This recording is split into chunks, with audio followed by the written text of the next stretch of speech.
எந்த விதமான கலெக்ஷனும் இல்லாம இலவசமாக ஆண்டவருடைய வார்த்தையை நான் சொல்லிக் கொண்டிருக்கிறேன். எனவே எனக்கு ஆண்டவர் இவ்வாறு அவர் எனக்கு தருகின்றார். Jairus made a decision. In the same way I have made a decision. God has given me freely. I will go and give everything free. Freely you have received, freely you give. யாயீர் ஒரு முடிவை எடுத்துக்கொண்டார். அதுபோல் நானும் ஒரு முடிவை எடுத்துக்கொண்டேன். நான் இலவசமாக ஆண்டவரிடமிருந்து கொடையாக பெற்றுக்கொண்ட எல்லாவற்றையும் மற்றவர்களுக்கு இலவசமாக நான் கொடுப்பேன் என்ற முடிவை நான் எடுத்துக்கொண்டு யாரிடமும் எதுவும் வாங்காமல் இலவசமாக இறைவார்த்தையை கொடுத்து கொண்டிருக்கின்றேன். How many of you have got that decision to do everything free in the kingdom? எத்தனை பேர் அப்படிப்பட்ட ஒரு முடிவை எடுத்திருக்கீங்க? ஆண்டவருடைய விண்ணரசுல அவருடைய விண்ணரசை கட்டி எழுப்ப எதையும் நான் வாங்க மாட்டேன், எல்லாத்தையும் இலவசமா நான் செய்வேன், அப்படி முடிவு எடுத்திருக்கீங்களா? When you believe it, you will do it. If you don't believe it, you will not do it. நீங்க ஆண்டவருடைய இந்த மகத்தான செயல்கள் அவருடைய வார்த்தையை நம்பினா உங்களால அப்படி முடிவெடுக்க முடியும். விசுவாசிக்கல நம்பல அப்படின்னு சொன்ன நம்பிக்கை இல்லைன்னா முடிவெடுக்க முடியாது. Second point. ரெண்டாவது point. Second point is your promotion will come from someone whom you have served before. உங்களுடைய உயர்வு நீங்கள் ஒரு காலகட்டத்தில் யாருக்கு உதவி இருக்கின்றீர்களோ அவர்களிடமிருந்து உங்களுக்கு வரும். உங்களுடைய உயர்வு நீங்கள் உதவிய ஒருவரிடமிருந்து வரும். Praise the Lord. Praise the Lord. This man who gave me a check, I had served him 3 years back. இன்று நான் சொன்னேன் 1 கோடி ரூபாய்க்கு செக் வந்திருக்குன்னு சொல்லிட்டு, அது யாருன்னு சொன்னா நான் 3 வருடத்திற்கு முன்னால் இந்த மனிதருக்கு நான் உதவி செய்திருக்கிறேன். Might be 3 or 4 years back, and he is not a Christian, he is a Hindu man. 4 வருடங்களுக்கு முன்பாக இந்த மனிதருக்கு நான் உதவி இருக்கிறேன். அவர் ஒரு கிறிஸ்தவர் அல்ல, மாறாக அவர் ஒரு பிற மதத்தினர். So I went and did my service asking for no charges. நான் அந்த மனிதருக்கு 4 வருடத்திற்கு முன்னால் அவருக்கு எந்த விதமான பணத்தை நான் எதிர்பார்க்காமல் உதவி செய்தேன். And from then on continuing my service absolutely free. நான் அன்றிலிருந்து என்னுடைய சேவைகளை எல்லாவற்றையுமே எந்த விதமான பணம் வாங்காமல் நான் அதை இலவசமாக செய்து கொண்டிருந்தேன். Now how many people come into your life whom you can serve? உங்களுடைய வாழ்க்கையில் எத்தனை பேர் குறுக்கிட்டிருக்கின்றார்கள்? இலவசமாக உங்களிடமிருந்து சேவையை பெற்றுக்கொள்ள எத்தனை மனிதர்கள் உங்கள் வாழ்க்கையில் குறுக்கிட்டிருக்கின்றார்கள்? Normally we would always like to serve somebody who is a rich man. இயற்கையாகவே நம்ம யாருக்கு உதவணும்னு நினைக்கிறோம்னு சொன்னா கொஞ்சம் வசதியா பணக்காரங்களா இருக்கிறவங்களுக்கு உதவுறதுக்கு நம்ம தயாராக இருக்கின்றோம். Is it right? Because if you serve a rich man you can get a lot from him, but you serve a poor man you will get nothing from him. ஒரு பணக்காரர் ஒருவருக்கு நம்ம உதவிகளை எல்லாம் நம்ம செய்தோம்னு சொன்னா நிச்சயமா நமக்கு தெரியும் நமக்கு அது திரும்ப நிறையவே கிடைக்கும்னு சொல்லி. ஆனா ஒரு ஏழைக்கு நம்ம உதவணும்னு சொன்னா ஒன்றுமே கிடைக்காது என்று நமக்கு தெரியும். Please understand, if you're serving anybody is genuine, God can see the heart. Might be that person cannot see the heart, but God can see the heart. நீங்கள் உண்மையிலேயே உதவி பெறக்கூடிய தகுதி உடைய ஒருவருக்கு நீங்கள் உதவி செய்தால் ஆண்டவர் உங்களை பார்க்கின்றார். ஏனென்றால் கடவுள் எப்போதும் அகத்தை உள்ளத்தை பார்க்கின்றவர், ஆனால் மனிதன் முகத்தை பார்க்கின்றவன். If your heart condition is right and you're serving with a good heart, God can see it. உங்களுடைய இருதயத்தின் நிலைமை சரியானதாக இருந்து நீங்கள் மற்றவர்களுக்கு உதவி செய்தால் ஆண்டவர் அந்த செயலை அவர் பார்க்கின்றார். So remember, whatever you do good to others, might be others have forgotten you, but God never forgets what you have done for others. நீங்கள் மற்றவர்களுக்கு நன்மை செய்யும்போது அதை பெற்றுக்கொண்ட அவர்கள் உங்களை மறந்துவிடலாம், நீங்கள் செய்த உதவியை மறந்துவிடலாம். ஆனால் நீங்கள் செய்த உதவியை காணும் கடவுள் அதை எப்போதும் நினைவில் வைத்திருப்பார். And the third point, மூணாவது point, the quality of your service decides the timing of your promotion. The quality of your service decides the timing of your promotion. உங்களுடைய வாழ்க்கையின் உயர்வு, the quality of your service, நீங்கள் ஆற்றக்கூடிய பணியின் தரத்தால் தீர்மானிக்கப்படுகின்றது. உங்களுடைய வாழ்க்கையின் முன்னேற்றம் அல்லது உயர்வு நீங்கள் ஆற்றக்கூடிய செய்யக்கூடிய பணியின் தரத்தால், தன்மையால், தரம் சொல்லலாம், குவாலிட்டி, தன்மையால் தீர்மானிக்கப்படுகின்றது.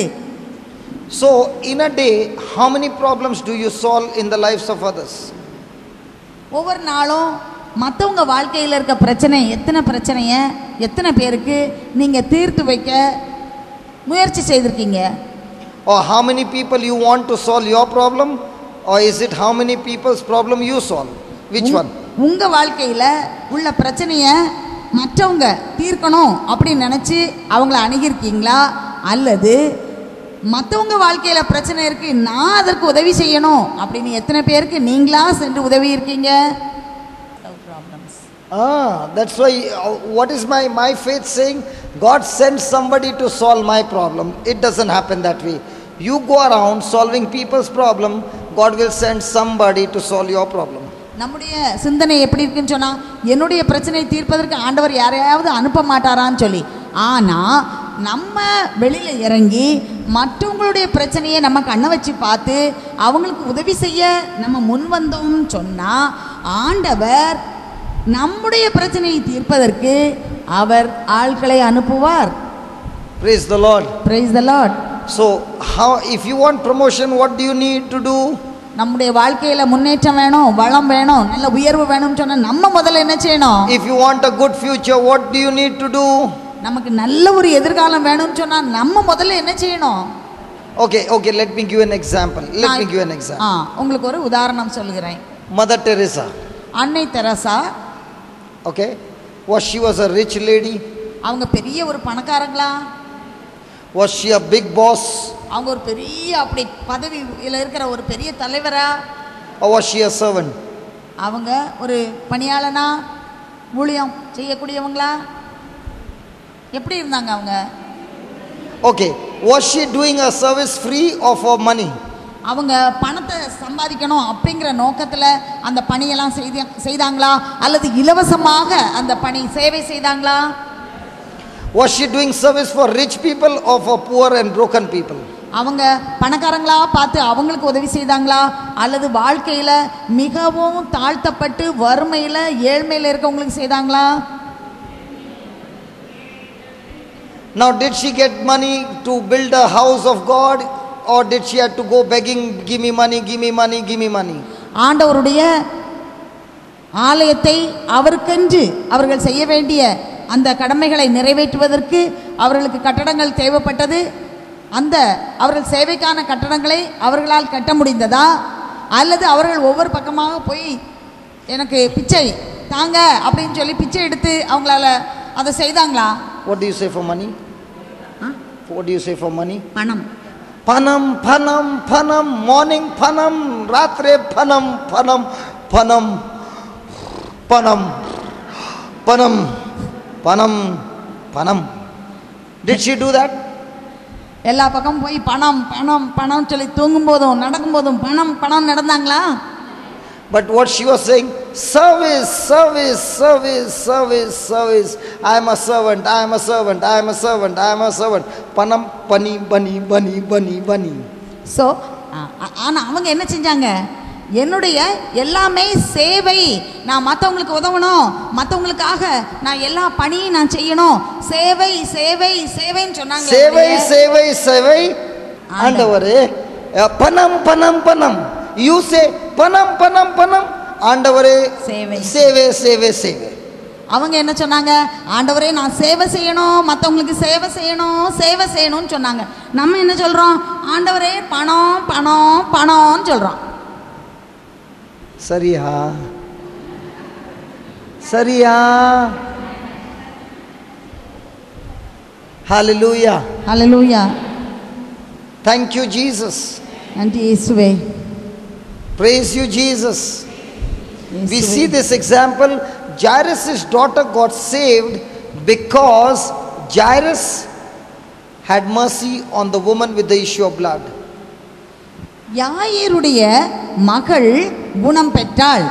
ஏனென்றால் யாயேர் அந்த கூட்டத்திலே இரத்தப்போக்கினால் பாதிக்கப்பட்ட பெண் மேல் இறங்கினார். Hallelujah. Hallelujah. Because in those days, if a woman has got an issue of blood and she comes out, the synagogue officer can stone her to death and she would be killed at that very moment. அந்த காலத்தில் இவ்வாறு இரத்தப்போக்கு உடைய ஒரு பெண் பொதுமக்கள் எல்லோரும் கூடக்கூடிய ஒரு இடத்தில் அவள் அங்கு வந்தாள் என்று கண்டுபிடித்தால் ஜெபக்கூட தலைவர் உடனே அங்கே உள்ளவங்ககிட்ட இந்த அம்மாவை கல்லால் எரிஞ்சு கொல்லணும் அப்படின்னு அவங்க ஒரு ஆர்டர் கொடுக்கலாம், ஆணை பிறப்பிக்கலாம்.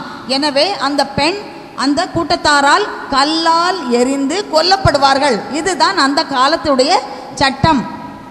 Praise the Lord. Praise the Lord. And when this woman was talking to Jesus, she spoke for such a long time, his daughter died. அந்த இரத்தப்போக்கினால் பாதிக்கப்பட்ட பெண் ஆண்டவர் இயேசு முன்னால வந்து அவங்க ரொம்ப நேரம் பேசினாங்க. அப்படி பேசிட்டு இருக்கும்போது யாயருடைய மகள் இறந்து போயிருக்கலாம். So Jairus should be angry or happy with the woman. அந்த பெண் வந்து இப்படி ஏசிட்டா. யாயிர் வந்து கூப்பிட வந்திருக்கிறாரு. இந்த அம்மா வந்து அவர் முன்னால் நின்று அப்படி பேசிட்டே இருக்காங்க. அப்ப யாயிருக்கு எப்படி இருந்திருக்கும்? கோபம் வந்திருக்கும். கோபம் தானே வந்திருக்கும். How many times are you angry? நம்ம எப்படி எத்தனை முறை இப்படி ஏதாவது அவசரங்கள்ல நம்முடைய காரியம் நடக்காம வேற யாராவது வந்தா எப்படி கோபம் வரும் நமக்கு? நமக்கு இடையில யாராவது வந்தா நமக்கு எப்படி இருக்கும்? How many times are you angry? நம்ம எவ்வளவு நேரம் அப்படி கோவப்பட்டிருக்கோம்? You get angry, you miss your healing. நம்ம எப்பெல்லாம் கோவப்படுறோமோ அப்போ நாம் குணம் பெற்றுக் கொள்ளக்கூடிய வாய்ப்பை இழந்து விடுகிறோம். You get angry, you miss your promotion. நம்ம எப்பெல்லாம் கோவப்படுறோமோ அப்போ வாழ்க்கையிலே நம்முடைய முன்னேற்றத்தை உயர்வை நாம் இழந்து விடுகிறோம். Hallelujah. Hallelujah. Hallelujah. Hallelujah. So did Jairus first gave the woman some service? யாயிர் முதலில் அந்த பெரும்பாடு உள்ள பெண்ணுக்கு இறங்கி அந்த பெண்ணுக்கு அவர் ஒரு சேவையை செய்தாரா? So what you make happen to others, God will make happen to you. நாம் மற்றவருக்கு, நீங்கள் மற்றவருக்கு எதை செய்ய நினைக்கின்றீர்களோ அதை ஆண்டவர் உங்களுக்கு செய்வார். So only praying, and when you get opportunity to help somebody or to serve somebody, you do not move from your bench, only sitting and praying. No service, only lip service. Praying. Years have gone, praying. No service. Will you ever get promotion in life? எப்போவும் உட்காந்து நான் ஜெபம் பண்ணிட்டு இருப்பேன் சொல்லி ஒரே உட்காந்து ஜெபம். ஆனால் யாராவது நம்ம இப்படி ஒரு உதவி செய்வோம், இப்படி ஒரு இடத்துக்கு நம்ம போய் உதவலாம், அவங்க பாவம் அப்படின்னு சொல்லும்போது அதுக்கு எந்திரிக்கிறதே கிடையாது, அதை கேட்கறதே கிடையாது. உட்காந்து ஜெபம் நான் ஜெபம் பண்ணிகிட்டே இருப்பேன், உட்காந்து ஜெபம் பண்ணிகிட்டே இருப்பேன் அப்படின்னு சொல்லும்போது நம்முடைய வாழ்க்கையில் ஏதாவது உயர்வோ முன்னேற்றமோ நம்முடைய வாழ்க்கையில் நமக்கு நம்முடைய பிரச்சனைகளிலிருந்து தீர்வோ கிடைக்க முடியுமா? நம்முடைய செயல்பாடு இல்லாத இந்த ஜெபம் எதையுமே உயர்வை கொண்டு வர முடியாது. How many of you want to know your future? எத்தனை பேர் என்னுடைய எதிர்காலத்தை பற்றி நான் தெரிஞ்சுக்கிடணும் அப்படின்னு நினைக்கிறீங்க? I am not an astrologer, but I can give you from the Bible. நான் வந்து ஒரு இந்த ஜோதிடம் சொல்லக்கூடிய ஒரு ஜோசியர் கிடையாது. ஆனால் இந்த பைபிளில் இருந்து உங்கள் எதிர்காலத்தை கணிக்க நான் கற்றுக் கொடுக்க முடியும். Let's say this is a ground. Can you see that ground? இங்க வந்து ஒரு கிரவுண்ட் இருக்குது, அதை பார்க்க முடியுதா? There is no grass. அதுல புல்லே இல்ல, இந்த Only mud. அங்க வந்து வெறும் மணல் இருக்குது. Correct? Now you start working on it, you plant the grass, you water the grass and take care of it every day. Will it turn into a garden one day? அந்த ஒண்ணுமே இல்லாத இடத்துல போய் நீங்க வந்து ஒரு செடியெல்லாம் வச்சு போட்டு இதை பெருசா தோட்டமாக்கிடணும் அப்படின்னு நினைக்கிறீங்க, அது நடக்குமா? Won't it turn into a garden? இந்த ஒண்ணுமே இல்லாத இந்த தர ஒரு பெரிய தோட்டமா மாறுமா? That's what I'm saying. If you work on it every day, will it turn into a garden? தினமும் அதுல வேலை செஞ்சீங்கன்னா அது ஒரு தோட்டமா மாறுமா? So do you have to work every day? தினமும் அதுக்கு வேலை செய்யணுமா? So working every day you can make this garden. That means whatever you do every day is going to decide your future. இந்த ஒரு ஒண்ணுமே இல்லாத இந்த தரையில நீங்க தினமும் வேலை செஞ்சு அதை நீங்க ஒரு தோட்டமா மாற்ற முடியும்னு சொன்னா நீங்க ஒவ்வொரு நாளும் செய்யக்கூடிய செயல்கள் உங்கள் எதிர்காலத்தை வளமுள்ளதாக மாற்ற முடியும். So every day when you spend time with the word of God, you spend time with God, and then you go out and be a service to somebody and start helping others. Whatever you have got, you start putting it and start helping. Haven't you started building a garden in the kingdom of God? நீங்க ஒவ்வொரு நாளும் இறை வார்த்தையை எடுத்து அதை வாசித்து அதை தியானித்து அதை நம்பி அந்த வார்த்தை என்ன சொல்கின்றதோ அதன்படி நீங்கள் வெளியே போய் யார் யாருக்கெல்லாம் உதவி தேவைப்படுது, யார் யாருக்கெல்லாம் இன்னும் கஷ்டத்தில் இருக்காங்க அவங்களுக்கு உதவ முடியும் என்பதை அறிந்து உதவி செய்ய முடியும் என்பதை தெரிஞ்சு நீங்கள் உதவி செய்யும்போது அந்த இறை அரசில் விண்ணரசில் இறைவனுடைய அரசில் நீங்கள் ஒரு பெரிய பூந்தோட்டத்தையே நீங்கள் உருவாக்க முடியும். So what you do every day is going to decide your future. ஒவ்வொரு நாளும் நீங்க என்னெல்லாம் செய்றீங்களோ அதுதான் உங்களுடைய எதிர்காலத்தை தீர்மானிக்கும். The garden doesn't come in one day. ஒரு பெரிய தோட்டம்னு சொன்னா ஒரே நாள்ல அது வந்துட முடியாது. But it is a continuous labor in one direction. ஆனா ஒரு திசையில தொடர்ந்து நாம் செய்யக்கூடிய அந்த பணி அந்த வேலையினால் தான் அது உருவாக முடியும். So the very labor that you put in God's kingdom will bring the kingdom of God in your life and in your heart. நாம் இறையரசுக்காக ஆற்றக்கூடிய இந்த செயல்கள் உங்களுடைய வாழ்க்கையில் ஆண்டவருடைய அரசு நீங்கள் அதை அனுபவிக்கும்படியாக உங்கள் வாழ்க்கையில் அது ஆசீர்வாதமாக வரும். Example, உதாரணம், if I am standing here and preaching, I did not start preaching today. நான் உங்க முன்னால நின்று இன்னைக்கு போதிச்சிட்டு இருக்கேன், இதை வந்து நான் இன்னைக்கு மட்டும் செய்யறது இல்ல. But there were days, weeks, months, years that I spent studying the word, applying the word, seeing that it works, and after all that confidence and conviction, I can stand today and share the word of God. It did not become in one day. God did not say, now stand there and preach. No, he had to take me through a process. நான் வந்து இன்னைக்கு இங்க நிக்கிறேன்னு சொன்னா நாட்களாக, வாரங்களாக, மாதங்களாக, வருடங்களாக இந்த இறை வார்த்தையை நாம் வாசித்து தியானித்து வாழ்ந்து அந்த வார்த்தைகள் என்னுடைய வாழ்க்கையில் எப்படி பலனளிக்கின்றது என்பதை அனுபவித்து அதன் பின்பு இவ்வாறு உங்கள் முன்னால் நின்று இந்த இறை வார்த்தையை நான் போதிக்கின்றேன். ஒரே ஒரு நாளில் நான் இதை செய்யவில்லை. மேலும் ஆண்டவர் என்னிடம் நீ சென்று மக்களுக்கு போதி கற்றுக்கொடு அப்படின்னு ஒரு நாளில் எனக்கு சொல்லவில்லை. ஆனால் இது தொடர்ச்சியாக என்னுடைய வாழ்க்கையிலே நான் அனுதினமும் செய்த அந்த பணியின் விளைவாக நான் உங்க முன்னால நின்று அனுபவித்ததை உங்களோடு நான் கற்றுக் கொடுக்கிறேன். So what you do every day is going to decide your future. எனவே ஒவ்வொரு நாளும் உங்கள் வாழ்க்கையில் நீங்கள் எதை செய்கின்றீர்களோ அதுதான் உங்களுடைய எதிர்காலத்தை தீர்மானிக்கும். Today whatever you are and whatever you have been doing and whatever position you have, it's because of the past, what you have done every day of your life.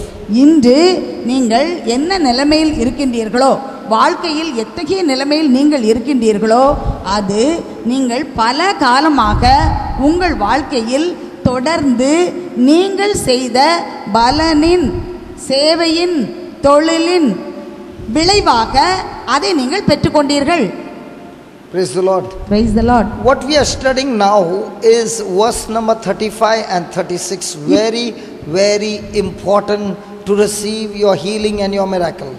நம்ம இப்போ படிக்கக்கூடிய இந்த பகுதி 35, 34, 35வது வசனம் நீங்கள் சுகத்தை பெற்றுக்கொள்வதற்கு மிக மிக முக்கியமான ஒரு பகுதியாகும். Praise the Lord. Praise the Lord. So from today, how many of you are going to declare you are a servant of everybody? இன்னையிலிருந்து எத்தனை பேர் நான் எல்லாருக்கும் நான் ஒரு பணியாள், வேலைக்காரன் அப்படின்னு சொல்லிட்டு நீங்க சொல்ல போறீங்க? உங்களையே நீங்க முடிவெடுத்து, உங்களுக்குள்ளேயே முடிவெடுத்து நான் மற்றவங்களுக்கு பணியாளன் அப்படின்னு சொல்லி நீங்க அதை செயல்படுத்த போறீங்க? How many of you are going to go and serve the poor? எத்தனை பேர் நான் ஏழைகளுக்கு நான் என்னுடைய வாழ்க்கையில நான் உதவி செய்வேன் அப்படின்னு நினைக்கிறீங்க? That also not sure. அது கூட ரொம்ப நிச்சயமா இல்லை, கையெல்லாம் ஒரு மாதிரி இப்படி ஆடிட்டு இருக்கு. Your future is totally depending on that. உங்களுடைய எதிர்காலம் முற்றிலும் முற்றிலும் முற்றிலுமாக அதை சார்ந்திருக்கின்றது. Okay, let's study what Jairus did. This is very important. Many people have believed God's word, and before the miracle they have lost their miracle. யாயிர் என்ன செய்தார் என்பதை நாம் இப்போது கற்றுக்கொள்வோம். அநேக மக்கள் இத்தகைய இந்த அற்புதத்தை பெற்றுக்கொள்ள முடிவதில்லை. We will look into the Bible to see, are we doing some mistakes that we miss our miracle? நாம் இந்த இறை வார்த்தையை நாம் வாசித்து தெரிந்து கொள்ளும்போது இந்த அற்புதத்தை பெற்றுக்கொள்ள நான் எதையாவது சரியாக செய்யாமல் அதனால் அந்த அற்புதத்தை இழந்து விட்டேனோ என்று நாம் எண்ணி இருக்கின்றோமா? What this? I am Jairus. She is the woman with the issue of blood, and let's say Jesus is here. நான் யாயிர், இந்த சகோதரி அந்த இரத்தப்போக்குடைய ஒரு பெண், இங்கு ஆண்டவர் இயேசு இருக்கின்றார். Now Jesus is talking to her. இப்போ ஆண்டவர் இயேசு இந்த சகோதரியோடு பேசிக் கொண்டிருக்கின்றார். And this lady is telling 12 years story. இந்த பெண் இந்த சகோதரி 12 வருஷ கதையை அவுத்து விட்டுட்டு இருக்காங்க ஆண்டவர் இயேசுட்ட. Will a story be short or big? அந்த 12 வருஷ கதை சீக்கிரம் முடிஞ்சிருமா, ஆளு அப்படி நீண்டுட்டே போமா? If a woman get a chance to talk, you know how small she talks. ஒருத்தங்க ஒரு பெண்ணுக்கு பேசுறதுக்கு ஒரு வாய்ப்பு கிடைச்சா அவங்க எப்படி சீக்கிரமா முடிச்சிருவாங்களா அல்லது நீட்டிட்டே போவாங்களா? Now even if I am saying one sentence, she speaks 5 sentences. இப்போ கூட நீங்க பாருங்க, நான் ஒரே ஒரு வரி சொல்றேன், இவங்க கூட 10 வரி சொல்றாங்க. Praise the Lord. Praise the Lord. So now what must be happening to Jairus? இப்போ அந்த யாயிர் அவருக்கு எப்படி இருந்திருக்கும், என்ன நடந்திருக்கும்? Every second is so important. ஒவ்வொரு நிமிடமும் அவருக்கு ரொம்ப ரொம்ப முக்கியமானது. Now here's a servant who comes and tells Jairus, listen, your daughter is dead. Now why are you troubling the master any further? அப்படி அவர் பேசிட்டே இருந்தபோது அந்த யாயிருடைய வேலைக்காரன் ஒருத்தன் சொல்றான், உங்க மக இறந்துட்டா, நீங்க இன்னும் இந்த போதகரை ஏன் தொந்தரவு செஞ்சிட்டு இருக்கீங்க அப்படின்னு சொல்றாரு. How many times you have believed God to do a great miracle and somebody came and gave you a bad news? எவ்வளவு முறை நீங்க ஆண்டவரிடமிருந்து நான் ஒரு அற்புதத்தை பெற்றுக்கொள்ளணும் அப்படின்னு நினைச்சிட்டு இருக்கும்போது யாராவது ஒருத்தங்க உங்களுக்கு ஒரு கெட்ட செய்தியை சொல்றாங்க. Haven't you ever heard bad news coming to you? உங்க வாழ்க்கையில இப்படி கெட்ட செய்தியை நீங்க கேட்டது இல்லையா? When you get the bad news, what's the first thing that you do? முதல்ல உங்களுக்கு இப்படி வருத்தம் தரக்கூடிய அந்த ஒரு மகிழ்ச்சி இல்லாத செய்தியை கேட்டதும் முதல்ல நீங்க என்ன செய்வீங்க?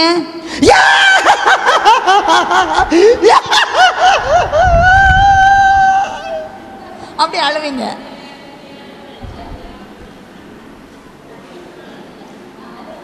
அப்படி பெரிய சத்தம் போட்டு நீங்க அழுவீங்கல்ல? ஹலோ, சரியா?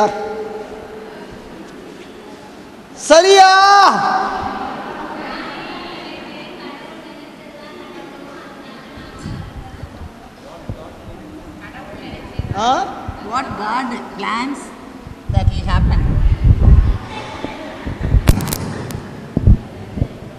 So Jairus' daughter is dead, so Jairus will go home, dead daughter. யாயிரோட மக இறந்துட்டா அப்படின்னு சொல்லிட்டு அவர் போவாரா? One minute.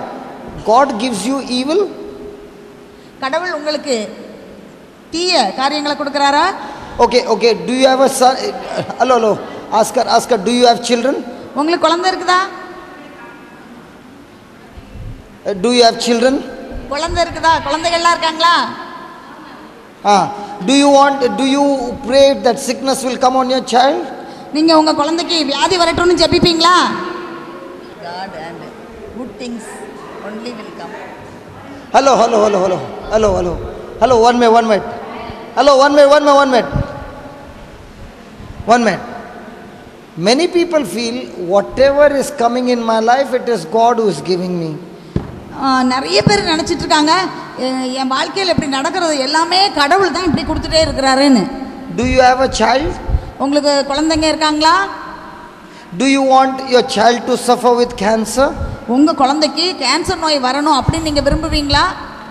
Why not? ஏன்? Because you love your child, you don't want any bad thing to come on your child. ஏன் சொன்னா உங்க குழந்தையை நீங்க ரொம்ப அன்பு செய்றீங்க, ஆனா அதனால அந்த குழந்தைக்கு எதுவும் கேடுலாம் வரக்கூடாது அப்படின்னு நினைக்கிறீங்க. And when it comes to God is giving me cancer. அது நமக்கு அந்த வியாதி வரும்போது கடவுளா அந்த வியாதியை கொடுக்கறாரு. Who is more merciful, you or God? யாரு ரொம்ப இரக்கம் உள்ளவங்க, நீங்களா கடவுளா? And still you can think about God. This sickness has come, no God, you only gave me. இப்படி Now please. ஒரு பயங்கரமான வியாதி வந்த பிறகு இந்த கடவுள் தான் எனக்கு கொடுத்திருக்காரு அப்படின்னு சொல்லி உங்களால எப்படி நினைக்க முடியும்? First thing, remember, sickness never comes from God. முதல்ல நீங்க நல்லா புரிஞ்சுக்கோங்க, எந்த வியாதியும் கடவுளிடமிருந்து வருவதில்லை. Bad things never come from God. கடவுளிடமிருந்து எந்த கெட்ட காரியமும் வருவதில்லை. I'll prove it to you from the word of God. நான் அதை இந்த இறை வார்த்தையின் மூலமாக உங்களுக்கு நிரூபித்து காட்ட முடியும். Acts 10:38 says, Acts 10:38, read it. From where does sickness come? திருத்தூதர் பணி 10:38. Where does sickness come from? கடவுள் நாசரேத்து இயேசுவின் மேல் தூய ஆவியாரின் வல்லமையை பொழிந்தருளினார். கடவுள் அவரோடு இருந்ததால் அலகையின் கொடுமைக்கு உட்பட்டிருந்த அனைவரையும் அவர் விடுவித்து எங்கும் நன்மை செய்து கொண்டே சென்றார். God anointed Jesus Christ of Nazareth with Holy Spirit and with power, so that he went about doing good and healing all, not some, all who are oppressed by the devil. The Bible clearly says sickness is an oppression from the devil. ஆண்டவர் இயேசுவின் மேல் பரிசுத்த ஆவியின் வல்லமையை பொழிந்திருந்ததனால் அவர் எங்கு சென்றாலும் அலகையினால் பாதிக்கப்பட்டிருந்தவர்கள், நோயினால் பாதிக்கப்பட்டிருந்தவர்கள் அனைவரையும் அவர் குணமாக்கி நன்மை செய்து கொண்டே அவர் சென்றார். அதுதான் கடவுளுடைய இயல்பு. ஆனால் இந்த வியாதிகளை கொடுத்தது யார்? அலகை, சாத்தான், ஆண்டவர் அல்ல. Praise the Lord. Praise the Lord. Now let's say this, she is Jesus and I am God the Father. இப்போ இவங்க தான் இயேசு, நான் தந்தையாக்கிய கடவுள். So I put sickness on this person. நான் இப்போ ஒரு ஆளுக்கு நோய் கொடுத்திருக்கிறேன். According to that scripture, Jesus went and healed that person. இந்த விவிலியத்தின்படி இயேசு அங்க போய் அந்த நோயை சுகமாக்கிட்டாரு. So God the Father, supposing he put the sickness and Jesus went and healed that sickness, that means Jesus went against the Father because Father gave that sickness. இப்போ தந்தையாகிய கடவுள் இந்த ஆளுக்கு நோய் கொடுத்திருக்கிறாரு, ஆண்டவர் இயேசு போய் சுகமாக்கிட்டாரு அப்படின்னு சொன்னா ஆண்டவர் இயேசு தந்தையாகிய கடவுளுடைய விருப்பத்துக்கு எதிராலாம் போய் செஞ்சிருக்காரு. So sickness never comes from God, it comes from the devil. அதனால நோய் கடவுளிடமிருந்து வருவது கிடையாது, அது வருவது அலகையிடம் இருந்துதான். That is why Jesus, wherever he went, he healed people. அதனால்தான் ஆண்டவர் இயேசு எங்கெல்லாம் போனாரோ அந்த எல்லா இடங்களிலும் இருந்த நோயாளிகளை அவர் குணமாக்கினார். Praise the Lord. Praise the Lord. Did you get that? புரிஞ்சுதா உங்களுக்கு அது? Did you get that? புரிஞ்சுதா? Now here is the bad news that has come to Jairus. யாயிருக்கு ஒரு கெட்ட செய்தி வருகின்றது. The servant has spoken to Jairus. யாயிருடைய பணியாள் வேலைக்காரன் வந்து அவர்கிட்ட பேசுறாரு. Please read that word 36. Very very important scripture in your life. அந்த 36வது வசனம் உங்கள் வாழ்க்கையிலே மிக மிக முக்கியமானது. Yes, as soon as he heard. This is what I wanted. This is what I wanted. Is it there in Tamil? As Yes, soon as as he soon heard. as, yes. Okay. Listen. As soon as Jesus heard, he opened his mouth and spoke to Jairus. அந்த வேலைக்காரன் வந்து இப்படி சொன்ன உடனே அது இயேசுவுடைய காதுல கேட்டது.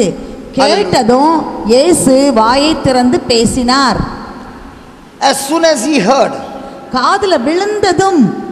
Now when you hear some bad news, do you also like Jesus open your mouth and speak the word? உங்களுக்கும் காதுல ஏதாவது கெட்ட செய்தி விழுந்ததும் நீங்களும் ஆண்டவர் இயேசுவை போல வாயை திறந்து விசுவாச வார்த்தைகளை நீங்க பேசுறீங்களா? When somebody speaks about the problem, do you like Jesus open your mouth and speak to that person the word of God? யாராவது உங்ககிட்ட வந்து பிரச்சனைகளை பத்தி உங்ககிட்ட சொல்லிட்டு இருக்கும்போது நீங்க ஆண்டவர் இயேசு மாதிரி அவர்களுக்கு நம்பிக்கை தரக்கூடிய இறைவார்த்தைகளை பேசுறீங்களா? As soon as you see your son come drunk home, do you open your mouth and speak God's word? உங்களுடைய மகன் குடிச்சிட்டு வீட்டுக்கு வரும்போது அந்த மகனை பார்க்குறீங்க. அப்போது அந்த மகனிடம் நீங்கள் இறைவார்த்தையை பேசுறீங்களா? விசுவாச வார்த்தைகளை நீங்க பேசுறீங்களா? As soon as you see bad things are happening in your life through the devil, do you open your mouth and speak the word of God? உங்களுடைய வாழ்க்கையில் அலகையின் அல்லது சாத்தானின் தொந்தரவினால் கெட்ட காரியங்கள் நடக்கின்றது. அவ்வாறு நீங்கள் அந்த காரியங்கள் நடக்கும்போது உங்கள் வாயை திறந்து விசுவாச வார்த்தைகளை நீங்கள் பேசுகின்றீர்களா?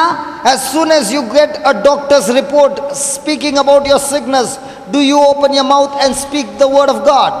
உங்களிடத்தில் நீங்கள் மருத்துவரிடம் இருந்து உங்களுக்கு மருத்துவ அறிக்கை உங்கள் உடல் நலத்தை பற்றி உங்கள் உடலில் இருக்க வியாதியை பற்றி உங்களுக்கு ஒரு அறிக்கை கையில் கிடைக்குது. அது கிடைச்சதும் நீங்க இறைவார்த்தையை பேசுறீங்களா? It is very easy to read over here, oh Jesus healed Jairus' daughter. Listen, Jairus had to do something to get his daughter healed. நம்ம இந்த பைபிளில் வாசிக்கும் போது இவர் யாயிர் சொன்னார், இயேசு குணப்படுத்தினார் அப்படி வாசிச்சிருக்கலாம். ஆனால் அது அவ்வளோ எளிதான காரியம் அல்ல. யாயிருடைய மகள் குணமடைவதற்கு அவர் சில காரியங்களை செய்ய வேண்டியிருந்தது. Hallelujah. Hallelujah. You know what we want? We want a miracle from God, but we are not ready to be like Jairus. நமக்கு நம்முடைய வாழ்க்கையிலே ஒரு அற்புதத்தை அதிசயத்தை நாம் பெற்றுக்கொள்ள வேண்டும். ஆனால் யாயிர் என்ன செய்தாரோ அப்படிப்பட்ட காரியத்தை செய்வதற்கு நாம் தயாராக இல்லை. I'll give you 4 different words in English from 5 different Bibles. 5 வித்தியாசமான வெவ்வேறு பைபிள்ல இருந்து நான் 4 விதமான விளக்கங்களை உங்களுக்கு தருகிறேன். First one is as soon as he heard.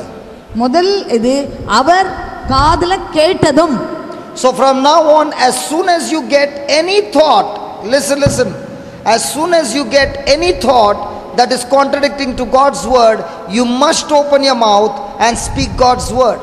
நீங்கள் ஏதாவது உங்கள் காதிலே இறை வார்த்தைக்கு முரணான செய்தியையோ வார்த்தைகளையோ நீங்கள் கேட்டால் கேட்டவுடன் நீங்கள் விசுவாச வார்த்தைகளை இறை வார்த்தைகளை பேச வேண்டும். How many times do you pay attention to God's word and how many times do you pay attention to the negative word? எத்தனை முறை நீங்கள் ஆண்டவருடைய வார்த்தைக்கு செவிமடுத்திருக்கிறீர்கள்?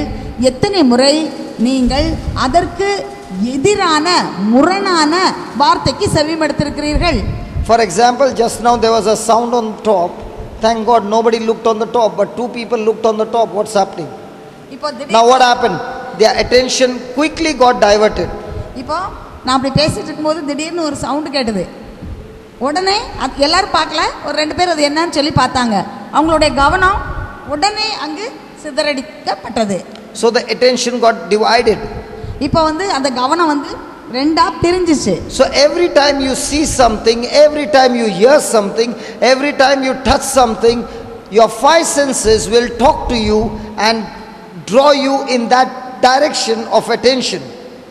நீங்கள் ஏதாவது ஒரு காரியத்தை கேட்கும் போதோ பார்க்கும் போதோ அதை நீங்கள் உணரும் போதோ உங்களுடைய கவனம் எல்லாம் ஐம்புலன்கள் உணரக்கூடிய அந்த காரியத்தை அந்த காரியமானது உங்கள் கவனத்தை சிதறடிக்கின்றது. Second word, Jesus' word is saying, Jesus overhearing the message. இரண்டாவது ஒரு விளக்கம் இவ்வாறு சொல்கின்றது, ஆண்டவர் இயேசு அதை கேட்டுக்கொண்டிருந்தார். அந்த வேலைக்காரன் வந்து சொல்லும்போது ஆண்டவர் இயேசு அதை கேட்டுக்கொண்டிருந்தார். Overhearing the message. அவர் சொல்வதை கேட்டுக்கொண்டிருந்தார். That he heard it and he believed and he made it to himself as if he has not heard. அதை அவர் கேட்டார், ஆனா கேட்டாலும் அதை கேட்காதது போல அவர் அங்கு காட்டிக்கொண்டார். Third, Jesus ignored the message. ஆண்டவர் இயேசு அந்த செய்தியை தவிர்த்து விட்டார். So every day of our life, what are you ignoring? நம்முடைய வாழ்க்கையில நம்ம எப்படிப்பட்ட காரியங்களை எல்லாம் தள்ளிவிடுகிறோம்? Are you ignoring the good things and keeping in your heart the hurt things of what somebody has done to you? நல்ல காரியங்களை எல்லாம் நம்ம ஒதுக்கி வச்சுட்டு மற்றவங்க நமக்கு செய்த மோசமான காரியங்களை எல்லாம் நம்ம சேர்த்து உள்ள வச்சிருக்கோமா? What are you ignoring? நம்ம எதை மறந்து போயிடுறோம்? Jesus ignored the bad news and kept focus on the good news. ஆண்டவர் இயேசு இந்த மோசமான செய்தியை அவர் ஒதுக்கிவிட்டு மறந்துவிட்டு நல்ல ஒரு செய்தியை அவர் தக்க வைத்துக் கொண்டிருக்கின்றார். Hallelujah. Hallelujah. Hallelujah. Hallelujah. And the last one, Jesus disregarded the message. நாலாவது, இயேசு அந்த செய்தியை நம்பவில்லை, எடுத்துக்கொள்ளவில்லை. Hallelujah. Hallelujah. Praise God. What is Jesus saying to Jairus? ஆண்டவர் இயேசு யாயிரிடம் என்ன சொன்னார்? Do not fear. பயப்படாதே. Do not fear. பயப்படாதே. Now was Jairus a person who had faith? யாயிர் ஒரு ஜெபக்கூட தலைவனாக இருந்தார். அவரிடத்திலே நம்பிக்கை இருந்ததா? Yes. Because he had faith, he left his daughter and came to meet Jesus. யாயிருக்கு நம்பிக்கை இருந்தது. அதனால்தான் மகா ரொம்ப சாகர தருவாயில இருந்தா கூட விட்டுட்டு ஆண்டவர் இயேசுவிடம் வந்தார். He was going to his house with faith. அவர் வீட்டுக்கு விசுவாசத்தோடு நடந்து போனார். But the word that came from the servant brought fear. ஆனா அந்த வேலைக்காரன் கொண்டு வந்த அந்த செய்தி அவருக்கு பயத்தை உருவாக்கி இருக்க கூடும். So Jesus is teaching us, how does a person get fear? ஆண்டவர் இயேசு இப்போது நமக்கு கற்றுக் கொடுத்து கொண்டிருக்கின்றார், எப்படி ஒரு மனிதனுக்குள் பயம் வருகின்றது. Fear comes by hearing and hearing any word that is contradicting to God's word. பயமானது இறை வார்த்தைக்கு எதிரான வார்த்தைகளை திரும்ப திரும்ப நாம் கேட்கும் போது நமக்குள் பயம் வருகின்றது. So faith is there in Jairus. யாயிரிடம் நம்பிக்கை இருந்தது. Now fear has entered in. பயம் அவருக்குள் வந்தது. That's why Jesus quickly, that's why the Bible says immediately, as soon as Jesus heard it, he opened his mouth and said, Jairus, do not fear, just believe. எனவேதான் ஆண்டவர் இயேசு மிக வேகமாக அவர் செயல்பட்டு அவர் யாயிரை பார்த்து சொன்னார், அஞ்சாதீர், பயப்படாதே என்று சொன்னார். In other words, he's saying, Jairus, ignore that message. வேறு வார்த்தையில சொன்னா யாயிரை பார்த்து, யாயிர் நீ அதை எடுத்துக்கொள்ளாதே, அதை பற்றி கவலைப்படாதே என்று சொன்னார். Jairus, pay attention to my word. யாயிர் நான் சொல்கின்ற வார்த்தைக்கு நீ செவி கொடு என்று சொன்னார். Jairus, focus on what I've said, believe that word. யாயிர் ஆண்டவர் சொன்னதை அவர் கவனத்தில் வைத்தார், அதை அவர் நம்பினார். If Jairus had to open his mouth and say, Jesus, my daughter is dead, Jesus couldn't have been able to perform that miracle. யாயிர் தன்னுடைய வாயை திறந்து ஆண்டவர் இயேசுவிடம், ஆண்டவரே என் மகள் இறந்து விட்டாள் என்று அவர் சொல்லி இருந்திருப்பாரானால் ஆண்டவர் இயேசுவினால் இந்த அற்புதத்தை செய்திருக்க முடியாது. Now, was the daughter really dead? யாயிருடைய மகள் உண்மையிலே இறந்து போயிட்டாளா? Yes. ஆம். But what is Jesus wanting Jairus to speak? ஆனா ஆண்டவர் இயேசு யாயிர் எதை பேச வேண்டும் என்று விரும்பினார்? What does Jesus want Jairus to continue to speak? ஆண்டவர் இயேசு யாயிர் தொடர்ந்து எதை பேசிக் கொண்டிருக்க வேண்டும் என்று விரும்பினார்? Jesus is saying to Jairus, Jairus, do not speak your current situation, but speak the desire that you had when you met me. Go on speaking the same desire till it